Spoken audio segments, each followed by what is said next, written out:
Hi, I'm Daniel Weld, and I want to tell you today about Semantic Scholar. Semantic Scholar is a free research service that automatically analyzes scientific papers using advanced natural language processing to make it easier for you to discover the latest advances in research and absorb those advances much more quickly. The complete Semantic Scholar research team is 46 people, but I'm going to tell you about the activities of the research team where we're developing new prototypes and methods that are being rolled out into the product. Our research areas are basically in 6 different directions, from information extraction, from full documents, to language modeling, paper recommendation and search. We also deal with building large-scale knowledge graphs of the scientific literature and do text generation, specifically multi-document summarization. With over 8 million monthly active users, it's a rich platform for exploring human-AI interaction. Our focus on large-scale scientific documents means that instead of thinking about single sentence understanding, we're really trying to deal with NLP at scale. And instead of dealing with small sort of traditional problems like parsing sentences and sentence level extraction, we're interested in document level natural language processing, where we use the full context of the document and its hierarchical structure to focus on tasks like document question answering, summarization, etc.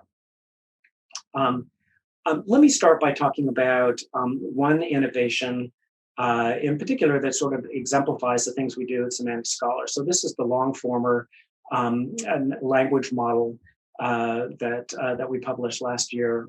Isabel G, Matt Peters, and Armand Cohen are the authors here. So the point is that most of the documents that we have in our 200 million corpus are really quite large. And so we want to use that full context in order to give high quality answers to questions and summaries and so on. So a natural approach would be to use something like LSTMs. Those scale very nicely to long documents, but unfortunately they just don't perform as well as something like a transformer model. The problem with transformers is that the self-attention process is n squared, and so it just can't really scale up very well. So here's sort of a diagrammatic view of n squared attention. One way of making it run faster is to use sliding window attention, and this scales linearly, so that's nice. But of course, it only has a small context. You can increase the context with a dilated window, but again, context is still kind of local. What Longformer does is it provides both a global and a sliding window patterns. Basically, tokens attend to each other following these learned attention patterns implemented as a large receptive field with stack layers. And as a result, Longformer can handle 32,000 tokens, much more than a BERT style model can. Here we can see how these different models approach. So with a full self-attention, as the sequence list grows, time-wise, things aren't too bad, but if we implement this using matrix algebra, then the memory explodes. Alternatively, we can come up with a more efficient implementation using nested loops, and this way we can get memory efficiency, but the system doesn't scale well from a time point of view. And in contrast, with Longform, we get the best of both worlds, where we get sort of linear scale, time, and memory scaling. So that's Longformer. To give you another example of what we're trying to do is we build these language models. We want not just to look at the sequences of text, but also to exploit the structure of scientific documents. So here I've got a page from one of our papers, actually. And key thing to note is it's not just a sequence of text, it's a hierarchical structure. There's section headings to make attention of. There's also citations. And the citations aren't just textual strings, but they connect to other documents. And so one can, by modeling those in the encoding, get improved performance. Furthermore, there's references within the document. So the string table 3 actually corresponds to another part in the document. And so in understanding or answering the question around the sentence with the reference, we should think about the context that's being pointed to. Same thing for figures and figure captions. Um, uh, and then one other thing that we do at Semantic Scholar is make most of our code and data sets available as resources. I encourage you to check these out. Probably our best known data resource is Cord19, machine readable data set of over 600,000 papers about coronavirus. We update this weekly. The text and tables are all machine readable. It's led to the most popular Kaggle competition of all time, used by many, many institutions, as you can see here. And the thing I'd like to highlight about Cord19 is that we were contacted by the White House, who had the idea that this would be a useful thing to create for the research community. And we were able to release this in less than 10 days, largely as a result of the infrastructure we have for processing scientific documents. It's a collaborative effort with many other great institutions that have contributed many parts to the data set. With the rest of the talk, I want to talk about basically a researcher's journey on Semantic Scholar. And I like to think about this in terms of 3 sequential activities: discovering new research papers that might be interesting to look at, deciding whether or not one should read them, and actually reading them. And I want to talk about each of these stages in turn.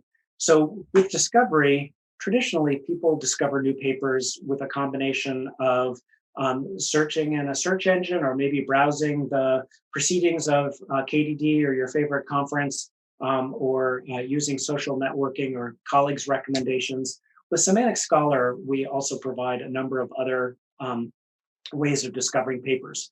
For example, you can go to a paper detail page for one paper and find all the papers that have come more recently that have cited this paper. And furthermore, you can filter those by the citation intent, something that we automatically predict by looking at the text. For example, I can look at papers that don't just, that maybe cite the BERT paper, but do so only because they're comparing their results to the original BERT results, as opposed to being motivated or using BERT as a tool. We also recommend authors, and we have something called the adaptive research feed that I want to talk a little bit more about. Here's an example of the screenshot for a fictitious user who's not interested in knowledge discovery or databases, but instead in geoscience. They've organized papers in their Semantic Scholar library into a number of different folders. One of them is on oncology. And when they go to their research dashboard, we automatically recommend papers that they think that will be interesting to them based on the contents of these folders. So here you can see you organize papers into folders. You can turn on or off recommendations for any one of these folders and get these highly targeted streams of feeds. It's kind of like Spotify for research papers. Building this kind of a recommendation system is really challenging, and it's very different than recommending music or other kinds of media. And that's because it's the new papers that nobody has seen before that are the most interesting to people. So we can't use collaborative filtering. Otherwise, we would have a very, very difficult cold start problem. Furthermore, there's much greater sparsity. So the ratio of papers to readers is very different than it is with media recommendations. So we have to do a recommendation based on the content of papers. And that means we need to have a dense representation and embedding for papers where similar papers are very close to each other. So I'll tell you how we train this embedding space, and then we actually do the recommendation with a learned model on top of this embedding space. So sort of a baseline model is to use a pre-trained transformer. What we do in addition is basically look at triples where we've got a query paper, a similar paper called a related paper, and an unrelated paper. And we use a triple loss where we basically train the embedding space to minimize the distance between the query paper and the related paper, while maximizing the difference between the distance between the query paper and the unrelated paper. So to train this, we have to give it some training data, obviously. So how do we generate the training data? Well, the positive examples of the related papers, those are pretty easy. So when one paper, A, cites another B, then B is a related paper. And we can generate negative papers or unrelated papers pretty easily by selecting them randomly. And we do that. But it turns out to be quite important to generate harder negatives. So these are papers that are nearby, but not true positives. So what we do is we look at a case where A cites B and B cites C, but A doesn't cite C.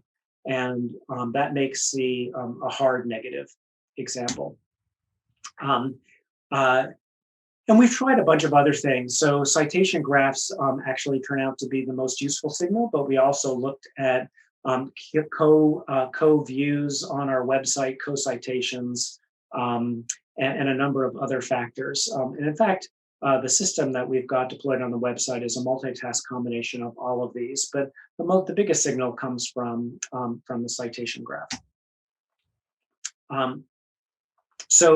At inference time, we're given some paper, and we need to predict whether or not it's going to be interesting to somebody. So we run it through this trained embedding model, and then we have an SVM classifier on top of that that's traded with a handful of ratings, or in the case of our current user interface, using whether or not somebody has stored the papers in their folders.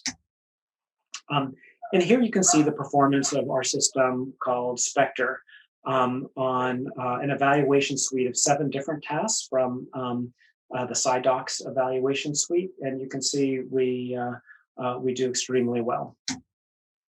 We did some ablation studies, and interestingly, when we included author and venue information, that actually caused the performance of the recommendations to go down.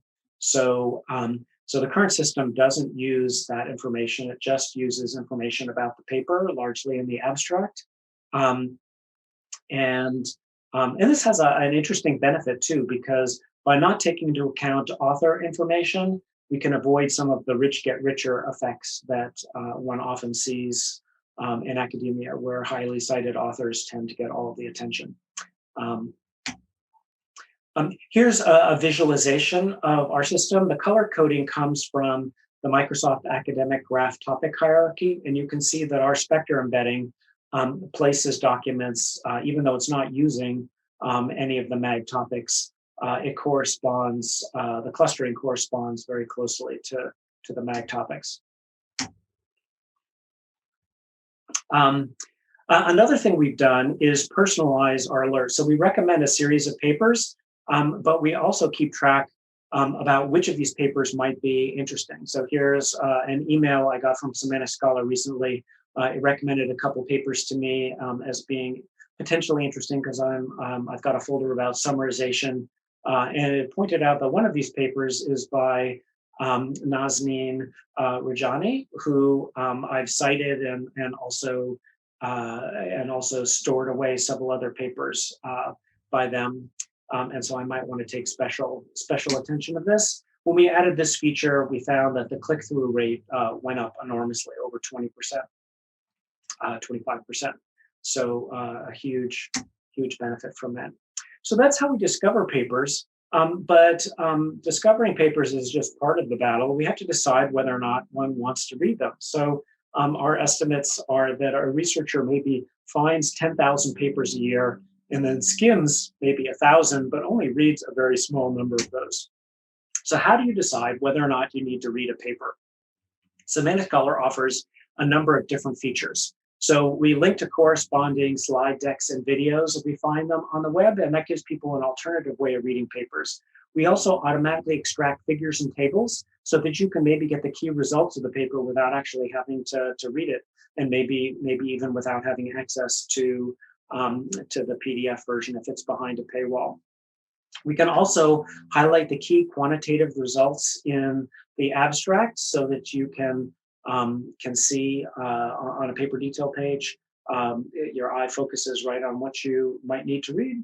And then most interestingly, we recently introduced what we call extreme summaries, where we condense a paper into a 1-sentence long TLDR. Let me tell you a little bit about that.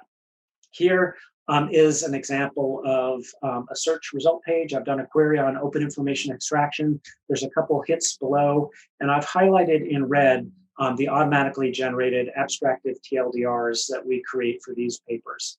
And you can see they give a pretty nice capsule summary that's much better than the first sentence of the abstract as a way of getting a sense about what is the sort of core contribution of that paper. So these extreme summaries are really very, very different from an abstract. I'll show in a minute, but the key idea is sort of inspired by what people tend to tweet on social media when they talk about a paper. We try to capture the important aspects, the main contributions, and these things are short, only 15 tokens in length. So it's an extreme summary going from a whole research paper of maybe 8 or 10,000 words down to 20 words.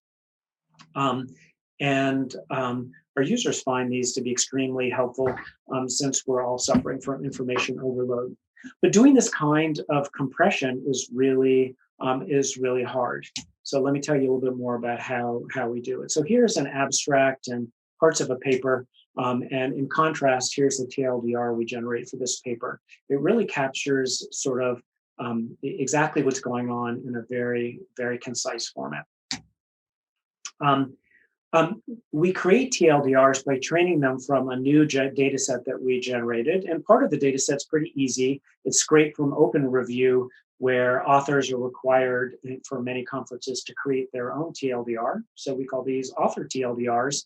But we wanted to have a larger data set than that. So the problem is you can't hire a crowd worker to read a scientific paper and generate a 1-sentence high quality TLDR as training data, because reading the paper is very time consuming and difficult.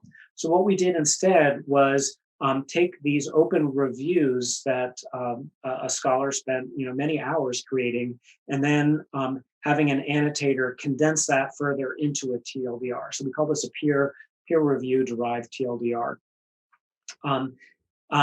And with that, we've got 5,400 pairs of paper TLDRs.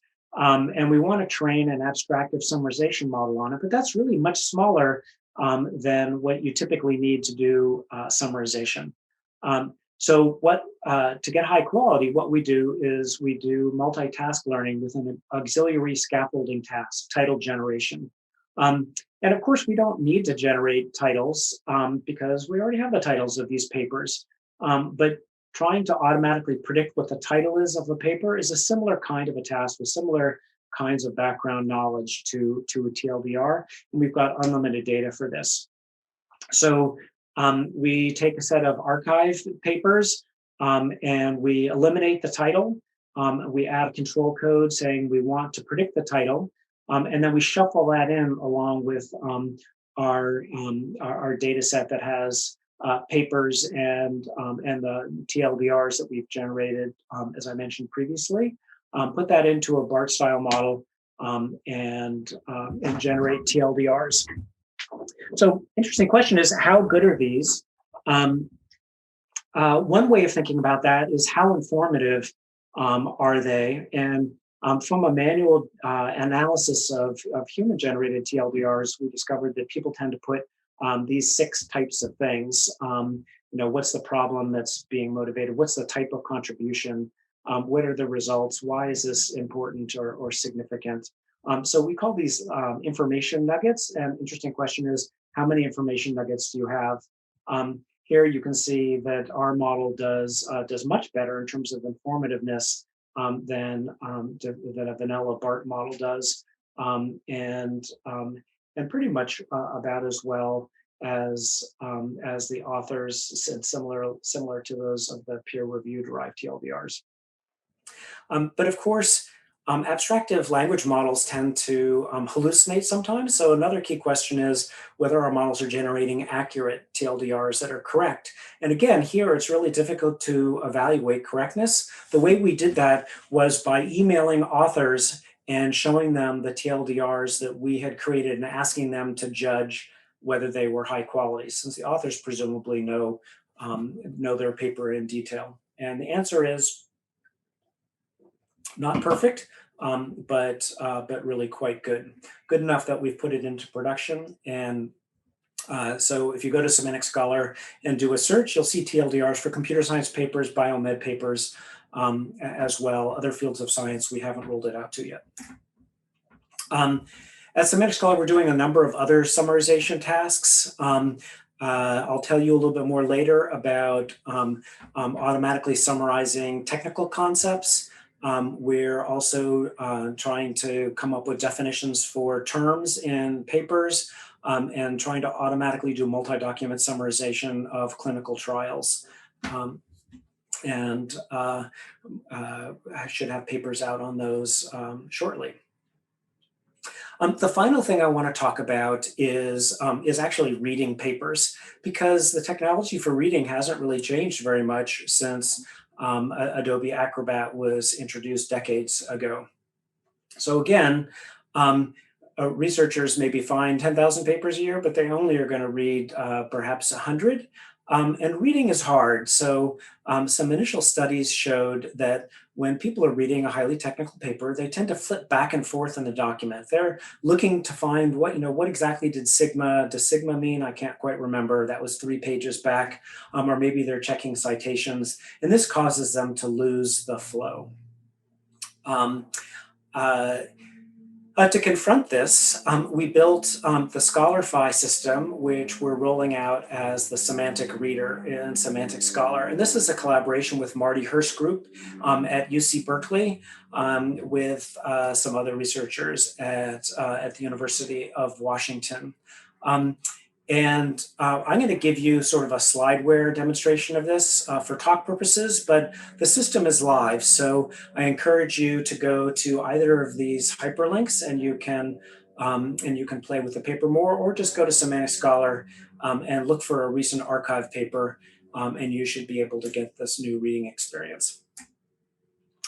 So here's an example on an iClear paper from a couple years ago. So I'm reading this paper and I can't quite remember what the heck is going on. What was that Weston et al. 2015 paper?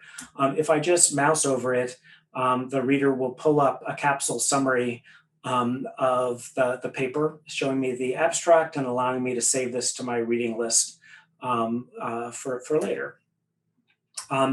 I get 3 pages farther into the paper and I'm looking at equation 2 and I can't quite remember what the heck is going on. If I click on equation 2, I get an automatically generated summary of the terms in this equation from definitions that we extracted possibly several pages earlier. And I can click on one of those symbols and it automatically does what we call declutter. So the rest of the page is grayed out unless the sentence contains one of the symbol that I'm interested in which case it makes it easier for me to find relevant information about the paper. I can also search backwards and find the definition of, in this case, UHAT, and very quickly capture the understanding of what's going on in this highly technical paper. That's a very, very quick demo of what's going on with the Semantic Reader. Again, I encourage you to play with it yourself. It's pretty cool. In our Chi paper, which appeared just a few months ago, we report on a user study over 27 subjects. And I'm just going to give you one result from that paper. And that was we asked people to answer a series of technical questions, either giving them an Adobe Acrobat reader or the reader that's the ScholarPHI reader. And Declutter provided a lot of benefit, but when we gave them the full ScholarPHI system, they were able to answer questions much more confidently than in a basic PDF reader, as well as we also saw that they tended to thumb back and forth much fewer times and were able to read the paper more quickly. Lots more information in the Chi paper, so I encourage you to take a look at that. Right now, the Semantic Reader is in beta status. It's running on about 35,000 papers. Right now, it only works on archive papers because we need to have the LaTeX source in order to do the symbol extraction. And the math features are only enabled on a subset of the papers, although the citation features are working on all of them. And as time goes on, we'll be rolling out more and more features on more and more papers. The key directions that we're pushing going forward are trying to improve the speed of processing. So finding and localizing all of those symbols, getting the XY coordinates of where they are in the PDF is surprisingly difficult, largely because the PDF format is very, very complicated and not designed particularly well. So we need to do additional work to make the pipeline faster and make everything work more effectively. We're also doing work to improve the extraction of technical definitions. There's a preliminary paper by Dongyat Kang in a workshop co-located with NLP last fall. Great paper. He's got some new results that actually get 93% F1, so there should be some new results on that appearing in publication soon. That's for definitions which are in the document, but oftentimes there's technical terms that aren't in the document, and I'll talk about those in next. So, for example, people are interested in using BERT and Elmo and various other language models, but supposing you're a novel reader in NLP and you don't know what Elmo means, it'd be nice to be able to get that definition right as you're reading the paper. And the problem is that these definitions aren't necessarily out there. You might go look at Wikipedia Elmo is an LSTM-based language model. It's not just a Sesame Street character. Wikipedia finally did get a page for Elmo, the language model, but it was only 11 months ago, a couple of years after the Elmo paper came out. So what we would like to be able to do is automatically detect the introduction of new topics and new technical terms in papers much more quickly and automatically. And here we can see a paper is talking about Elmo and making a citation to Matt Peter's original paper where it was introduced, and that's a pretty strong clue that Elmo actually has a meaning that was defined in that paper. We built a system called Foresight, which automatically does this. It detects new scientific terms, and it's based on the intuition that the citation graph provides a lot of information. The previous researchers has had this idea as well, and they particularly looked at cases where there's a noun phrase that's in a dense subgraph in the citation graph.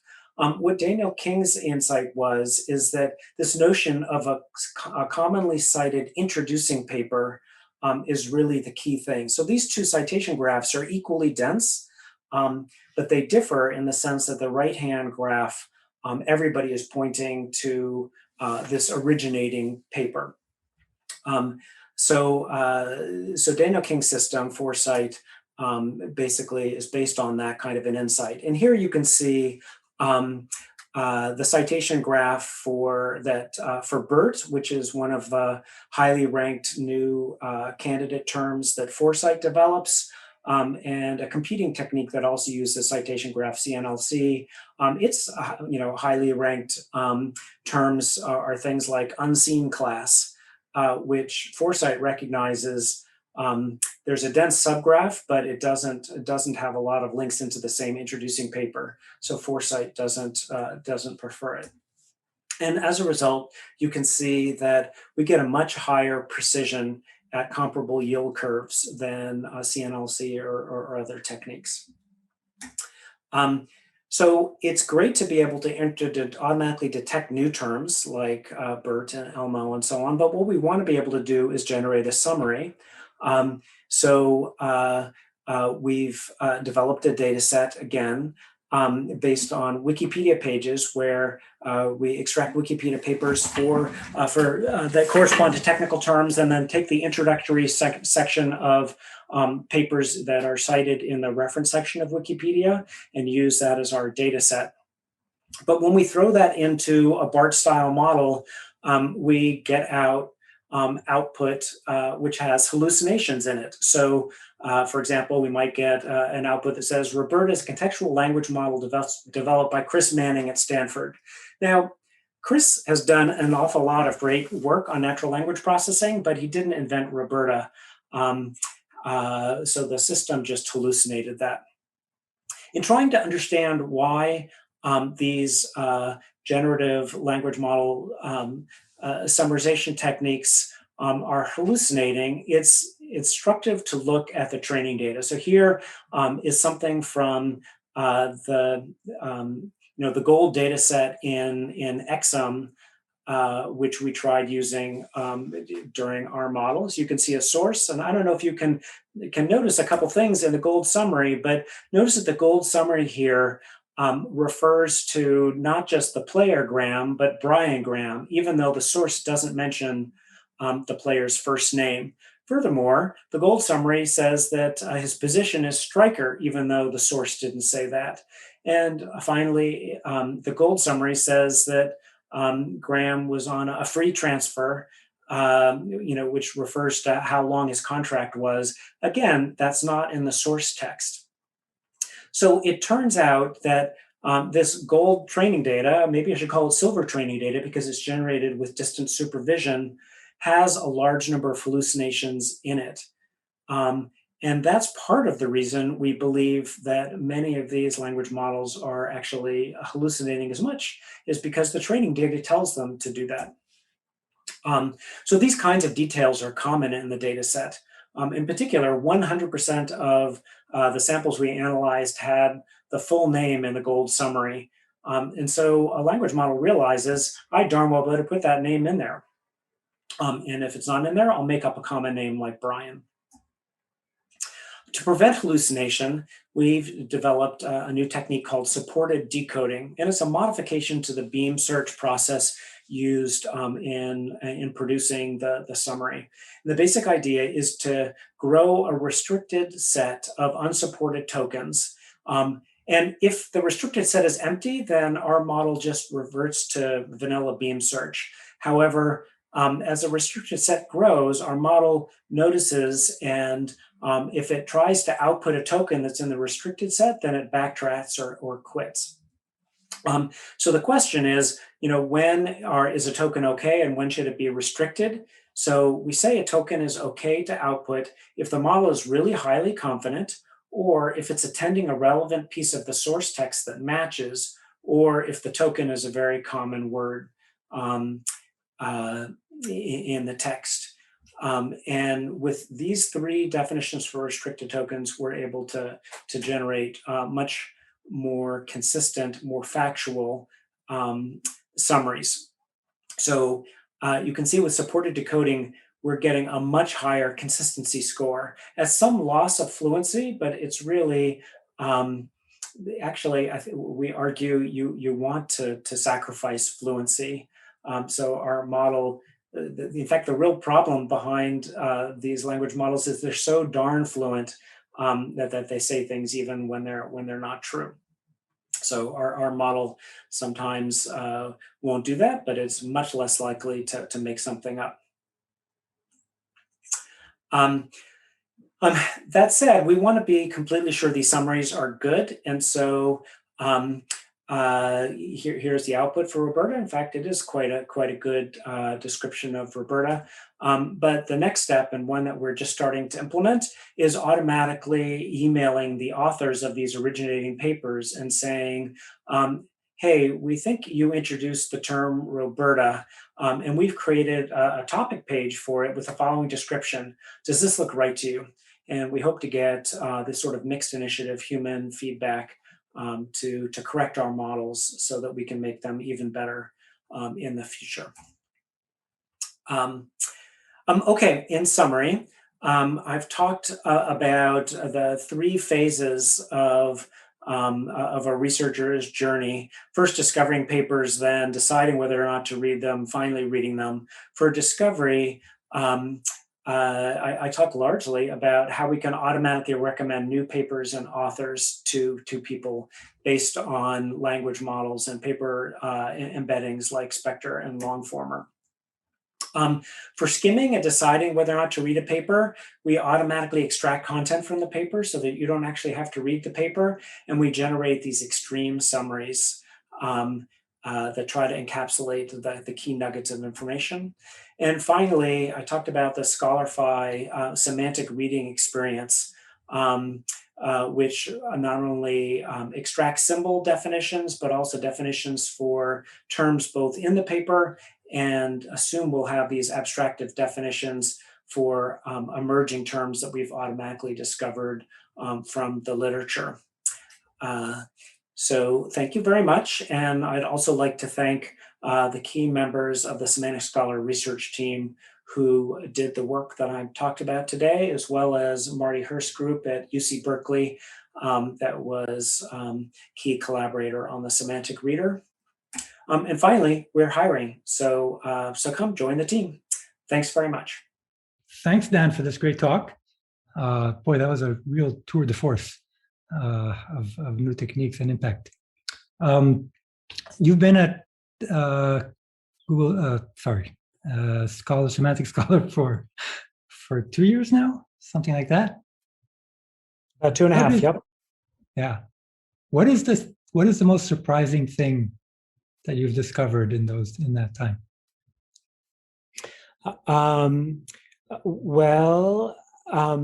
I guess it's a great question. I'm not sure if I've got a good answer for that one. I think what does intrigue me is the reception to the TLDRs that we introduced. I think they really do make a big difference in terms of how quickly one can figure out whether or not this is a paper I really want to read or not. And that combined with the adaptive research feed, the ScholarPHI for research papers, I think really makes it much easier to keep track of research and find out what's new. Very cool. And those TLDRs, is there a responsibility that AI2 takes for them? I mean, you sort of touched on it in your talk, but what if it's wrong or misleading? How should I treat it? That's a great question, and they do make mistakes. One of the things that's nice about Semantic Scholar is we have like a real customer service department, and so we do. If anybody reports a TLDR has errors in it, we can fix it manually. We haven't gotten too many complaints, but there certainly are cases where it makes mistakes. Gotcha. Another issue you talked about, you sort of touched on in a few places. What is the role of entities or concepts? So if you had say a knowledge graph of a particular domain, how much would that help? Or that's great. We've got quite a bit of research in terms of extracting, we call them topics, out of research papers, and we have topic pages. To be honest, I don't think the quality is as good as some of the other things on the site. It's not clear to me that adds as much value as I might have guessed, 10 years ago.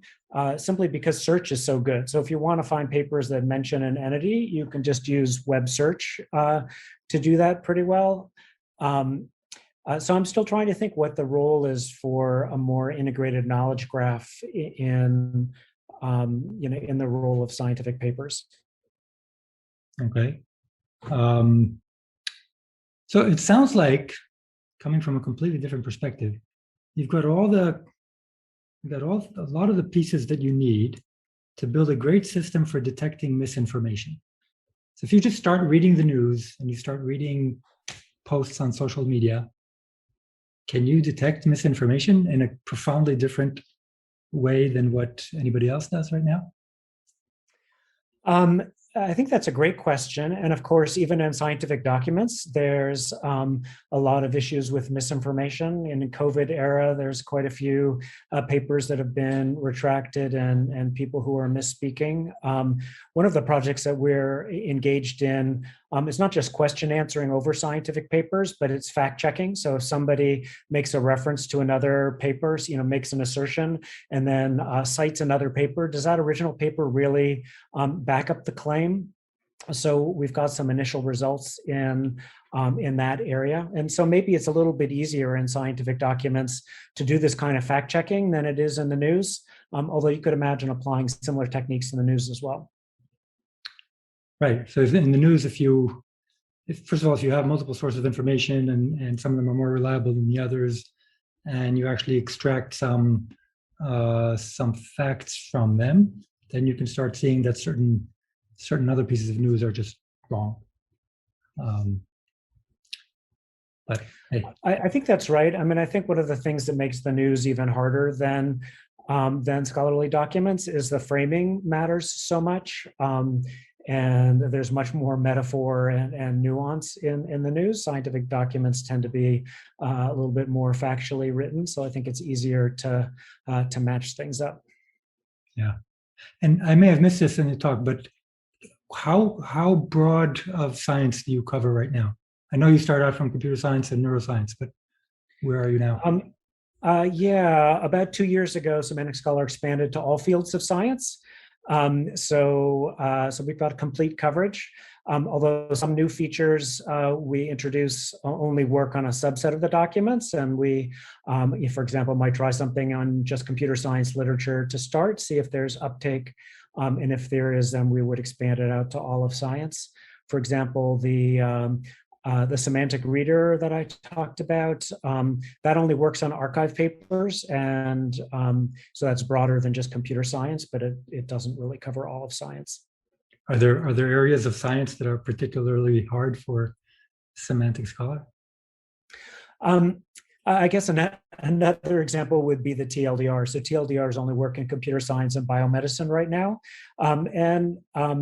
We could try the model, for example, just the computer science model when we ran it on biomed, did surprisingly well, but before we launched it in biomed, we got some extra training data in that field as well. Different fields have very different, the type of results you get in different fields are really quite different. And so the summaries or the stylistic TLDRs are pretty different in the different fields. Yeah, I would assume that. So on a closing note, what is your dream for Semantic Scholar in the next 5 or 10 years? Well, my dream, I'm not sure if we're going to get there in 10 years, certainly not in 5, but we really hope to revolutionize science. So I want somebody, you're in Stockholm right now, I want somebody when they receive the Nobel Prize to stand up and say, we couldn't have done it without Semantic Scholar. And we are trying to automatically extract future limitations and future directions from papers. So hopefully we can help scientists connect the dots. That's awesome. Thank you very much. Thanks for the talk. Thank you. I really appreciate the chance to tell you about the system. Thanks.